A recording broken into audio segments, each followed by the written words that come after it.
compris, les rendez-vous d'Alfred Hitchcock racontés par Serge Sauvion. Aujourd'hui, Tout en douceur de Jack Ritchie.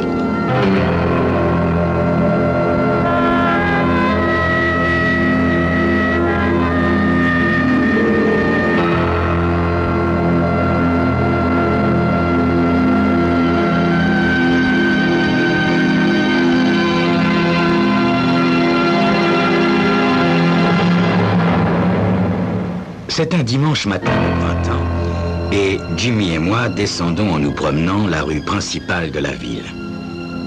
Jimmy a 9 ans, et il est le fils de ma concierge. C'est un petit garçon brillant, et j'ai beaucoup d'affection pour lui, mais quand il s'y met, il peut être franchement insupportable. « Oh, vous avez vu là-bas ?» fait tout à coup Jimmy en désignant du doigt un groupe d'une vingtaine de personnes massées en demi-cercle devant la quincaillerie. « Si on allait voir, dites !» Sans attendre ma réponse, Jimmy se met à courir. Quand j'arrive à mon tour devant la quincaillerie, je reconnais plusieurs de mes voisins du quartier. Je m'approche de Fred Métry, le boucher. Qu'est-ce qui se passe, Fred? On est en train de déménager le coffre-fort du vieux Thompson. Elmo Thompson a ses bureaux d'avocat juste au-dessus de la quincaillerie. Ben, je suppose que Elmo en a acheté un neuf, dis-je à Fred. Le boucher a un sourire finaud. Bah, bien sûr. Sans ça, pourquoi est-ce qu'il fera enlever l'ancien, hein? Il ouvre la bouche toute grande et me montre ses molaires en bas à droite. Dites, docteur, ce plombage que vous m'avez fait, là, je sais pas ce qu'il a, ben, il me rappe la langue.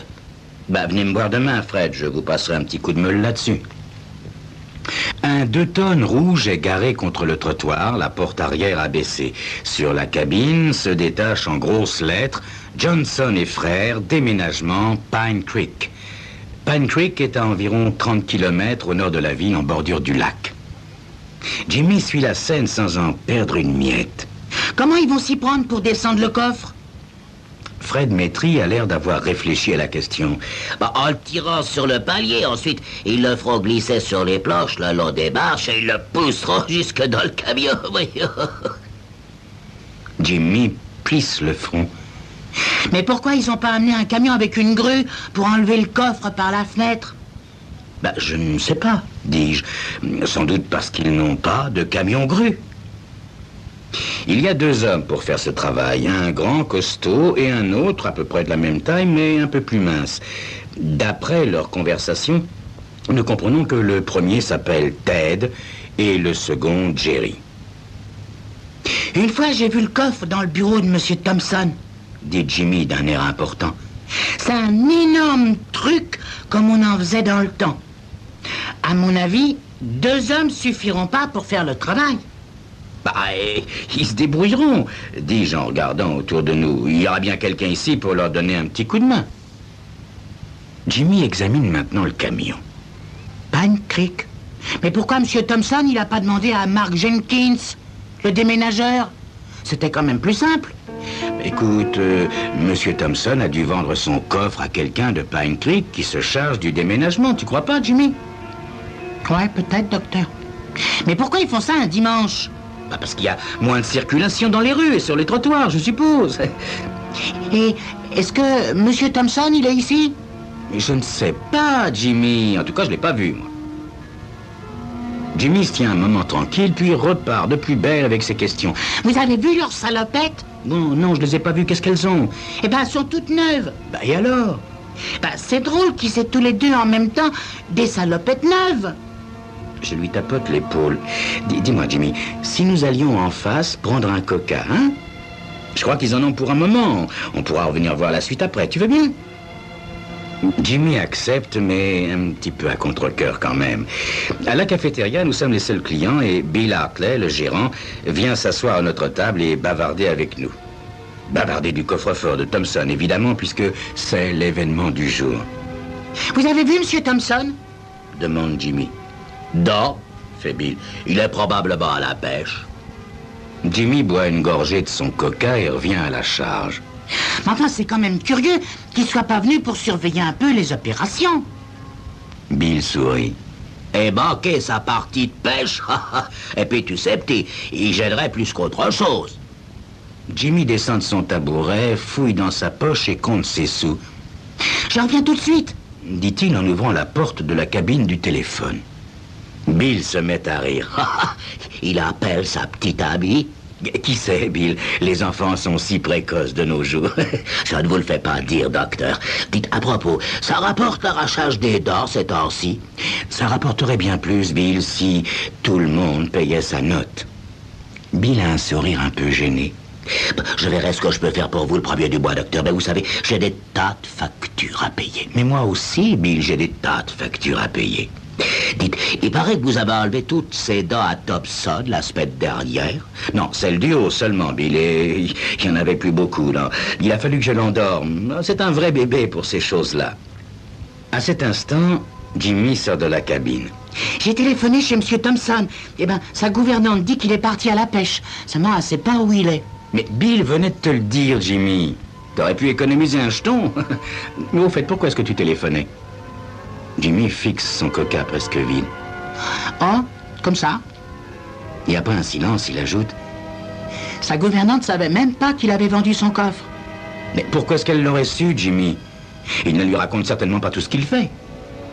À ce moment-là, des cris aigus retentissent dans la rue et nous nous retournons juste à temps pour voir la foule se disperser et le coffre-fort passer la porte en trombe, pulvériser les planches qui devaient le conduire au camion et s'écraser lourdement sur le trottoir. Nous nous précipitons tous les trois hors de la cafétéria et traversons la rue en courant. Je me tourne vers le plus costaud des deux déménageurs. Qu'est-ce qui est arrivé? Bah, qu'est-ce que vous croyez? Me lance le dénommé Ted. Cette satanée corde à lâcher, voilà tout. Jerry, son collègue, contemple le coffre avec un rire nerveux. J'ai bien envie de le laisser là où il est. Ted, les poings sur les hanches, parcourt la foule d'un regard peu amène. Regardez-moi tous ces gens plantés là, rien à faire. À plusieurs, on devrait arriver à le soulever quand même. Alors, qu'est-ce qu'on fait là? Quelqu'un a une idée de génie? Bah, on pourrait peut-être emprunter le camion de Mark Jenkins, dis-je. Il a une grue et des chaînes. Ah! Et ça prendrait combien de temps? Bah, quelques minutes. Jenkins habite juste derrière, là. Je reviens tout de suite. Je tourne le coin de la rue, toujours suivi de Jimmy. Vous avez vu leurs chaussures? Me demande-t-il. Non mais qu'est-ce qu'elles ont, leurs chaussures, Jimmy? Des chaussures du dimanche, bien cirées et tout. On met pas des chaussures comme ça pour déménager un coffre-fort quand même. Et puis leurs mains, hein? Vous avez vu leurs mains? Toutes blanches et pas une ampoule. J'ai bien regardé, hein? Si vous voulez mon avis, docteur, eh ben ces gens-là, ils sont pas les frères Johnson. Mon petit bonhomme, dis-je en m'efforçant d'être patient, ça prouve tout simplement que les frères Johnson les ont engagés pour la journée parce qu'ils aiment eux aussi aller à la pêche le dimanche.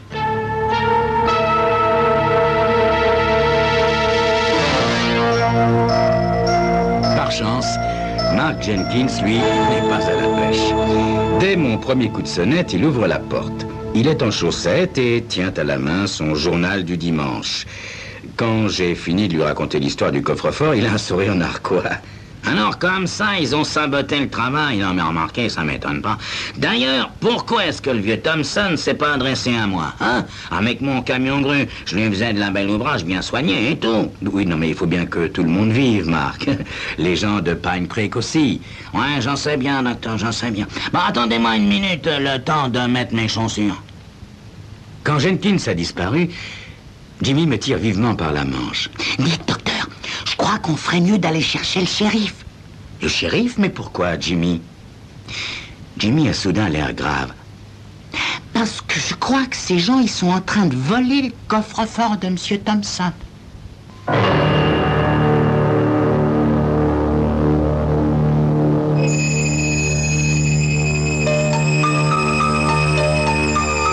Se pourrait-il que Jimmy ait raison? Ou a-t-il tout simplement trop d'imagination?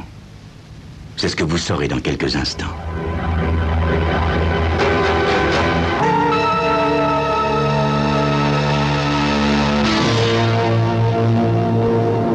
Là, j'éclate carrément de rire. Voler ce coffre! Mais tu délires, Jimmy! Écoute, nous sommes dimanche matin, en plein jour. Personne ne serait assez fou pour voler un coffre-fort sous les yeux d'une bonne centaine de badauds, voyons. Jimmy est de plus en plus agité. Mais vous vous souvenez pas de l'émission de télé la semaine dernière, quand l'homme disait que l'endroit le plus sûr pour commettre un meurtre, c'était la gare centrale à l'heure de pointe. On peut facilement y tuer quelqu'un et disparaître dans la foule. Non, Jimmy, écoute-moi. Qu'est-ce que le coffre du vieux Thompson a à voir avec un meurtre à la gare centrale? Avec un meurtre, rien, docteur. Mais on pourrait voler un coffre-fort en plein jour, comme le font peut-être ces hommes sans que personne s'en doute. On penserait pas que quelqu'un oserait le faire. Ah, ça, mon petit Jimmy, tu peux te vanter d'avoir de l'imagination. Mais on pourrait au moins en parler au shérif, docteur, non? Écoute, je crains que ce ne soit pas possible, mon petit bonhomme. Quand Thompson va à la pêche, il emmène toujours le shérif avec lui. Et Dieu seul sait où ils vont. Jimmy baisse tristement les épaules. C'est vrai, docteur. J'avais oublié. Je fais de mon mieux pour le consoler. Voyons, Jimmy, pourquoi est-ce qu'on se donnerait le mal de voler le coffre du vieux Thompson, hein? Il est avocat, pas banquier. Il n'a probablement jamais mis un sou là-dedans. Jimmy est sur le point de répliquer, mais à ce moment-là, Mark sort de chez lui et nous conduit au garage.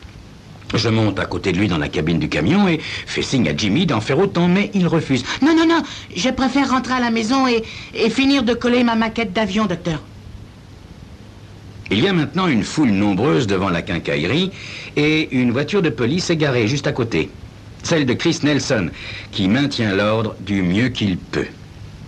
Mark Jenkins manœuvre son camion pour en présenter l'arrière au trottoir et Nelson dirige l'opération jusqu'à ce que la grue se trouve au-dessus du coffre-fort. Quand je descends de la cabine, Nelson m'adresse un sourire cordial. « Alors, docteur, on joue les déménageurs à présent ?»« Oh, simple essai, Nelson, simple essai. » Je remarque que nos deux déménageurs, Ted et Jerry, n'ont pas l'air de se sentir très bien et me semblent quelque peu nerveux. Quand le coffre-fort est enfin installé dans leur camion, ils grimpent dans la cabine comme s'ils avaient le feu aux trousses. « Hé, attendez !» leur crie Nelson. Les deux hommes s'immobilisent comme s'ils avaient heurté un mur de pierre, puis se retournent lentement. « Qu'est-ce qu'il y a encore ?» marmonne Ted. « Eh ben, vous oubliez vos planches !» dit Nelson avec un bon sourire. « Bah, si vous les laissez encombrer le trottoir, je serais obligé de vous mettre en prison. »« Bon, ça va !» soupire Jerry. « On s'en charge !» Plusieurs des badauds, dont Fred Maitri, leur donnent un coup de main, puis le camion démarre en direction du nord. Alors la foule commence à se disperser et Chris Nelson remonte dans sa voiture de police.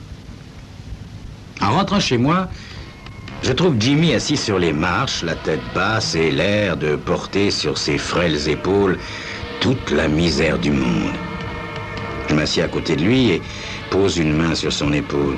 « Alors, Jimmy, la vie est si triste que ça ?»« Oh, je suis qu'un gosse, » dit-il d'une pauvre petite voix. « Mais oui, enfin, Jimmy, c'est pas une raison pour broyer du noir. C'est la meilleure période de ta vie. Tu n'as aucun souci, aucune responsabilité. » Mais personne veut m'écouter. Même pas les Johnson. Les Johnson? Quels Johnson? Eh ben, ceux de Pine Creek. Je les ai appelés pour leur demander si on n'avait pas volé leur camion. Ah oui? Et qu'est-ce qu'ils t'ont répondu? Qu'ils n'avaient pas le temps de s'amuser, eux. Que ça ne prenait pas et qu'ils n'allaient pas se précipiter pour voir si leur camion était toujours là. Mais ça n'a pas d'importance, Jimmy, voyons. Alors, on n'y pense plus, mon petit bonhomme. Je peux pas m'empêcher d'y penser, docteur. Dites, ils ont fini par emmener le coffre-fort? Ben oui, ils l'ont emmené. Dans l'après-midi, vers 2h30, je reçois un coup de téléphone du shérif me convoquant dans son bureau. Je ne suis pas tout seul, d'ailleurs. Nous sommes une bonne douzaine, dont Fred Maitri, Chris Nelson et Mark Jenkins. Le shérif nous a réunis pour nous apprendre que le coffre contenait 150 000 $. Eh oui, le vieux Thompson n'avait pas confiance dans les banques.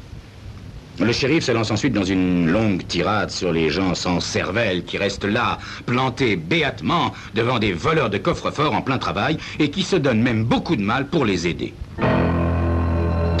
Moi, j'avoue que je ne m'ennuie pas trop pendant son sermon. Bah, il faut dire que j'ai de quoi m'occuper l'esprit. 75 000 $. La somme va être plus que suffisante pour payer mes dettes. C'est ma part de l'argent du vieux Thompson. Ted et Jerry se partageront le reste et ça n'est que justice. Bah oui, après tout, c'est moi qui suis allé les trouver pour les engager. C'est moi qui savais que le shérif et Thompson seraient à la pêche. Et c'est surtout moi qui étais au courant pour les 150 000 $. Ce brave vieux Thompson. C'est fou ce qu'il devient bavard quand il est sous anesthésie. C'était Crime Story, les rendez-vous d'Alfred Hitchcock racontés par Serge Sauvion. Aujourd'hui, Tout en douceur de Jack Ritchie.